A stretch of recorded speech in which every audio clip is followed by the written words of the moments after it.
So I'd just like to say that it is so nice to see all of you in your moving spaces and seeing you all in these magic boxes. Well, it feels like magic to me. Because, back in my day, this was such a cool phone. I bought myself one of these phones when I was in high school. I went to Radio Shack and got one of these phones. And my parents had a jack installed in my bedroom, so I could have private phone call conversations as long as nobody else needed to use the phone, of course. And you could press the buttons and they made noises. Boop, boop, boop. And when they made the noises, the phone knew what number you were trying to dial, which was pretty cool. Also, though, like you can see in this picture, this phone is off the hook, which was like the original Do Not Disturb. So if you were to hang it up, you put it on the hook, then it's on the hook, right? You could trick the phone into dialing by depressing the hook. So say you wanted to dial 5, you go, and it thinks that it's getting a pulse dial. It thinks it's a rotary phone. You could dial a whole number and trick it into dialing that way. I mean, like, but why would you do that? You've got all the numbers, but then like, why does Morgan juggle for hours on end? And really, why do any of us do anything? And what else are you going to do with that phone? That's a back button. You're not going to do any of these things with that phone. You're not going to walk down the street listening to your Spotify playlist with that phone, right? In fact, if you're going to be walking down the street and listening to music, you're going to be doing it on your Sony Walkman. And you're going to be listening to a mixtape.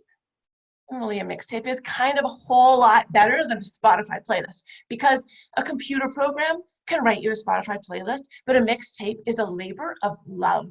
A mixtape, you've got to not only think of every song that's important to you, that you want to give to the person that means so much to you, you also have to find on another cassette a copy of that song.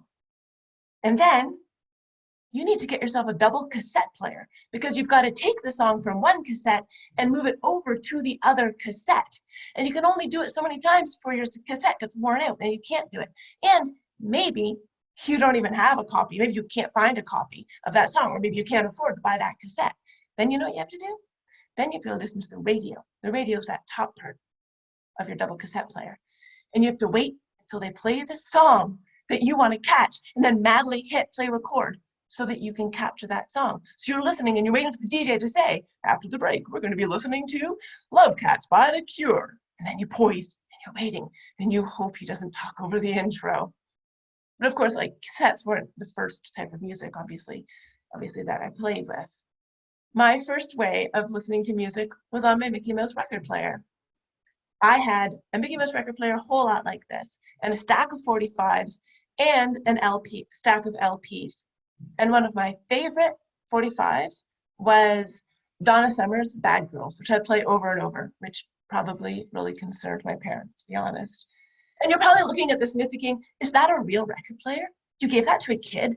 Doesn't it have a stylus? Doesn't it need a stylus to play a record? Isn't a stylus a really sharp thing that has to be super sharp for it to play a record? Yeah, it had a stylus. It was super sharp. It was so small. I mean, what does that matter to a generation of kids who played with these, right? This is exactly like the set that my sister and I played with our lawn darts. Red, blue, super weighted at the end where the point is, the big metal point. So when you hurl it across the yard, it's going to land nose first into the ground. So you can see which of you got closest to the yellow ring.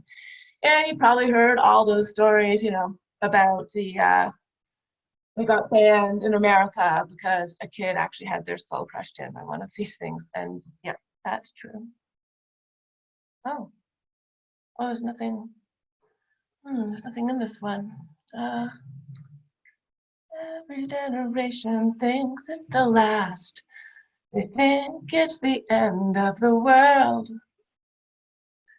I never did put a picture in here. Of course, they never did drop the bomb either.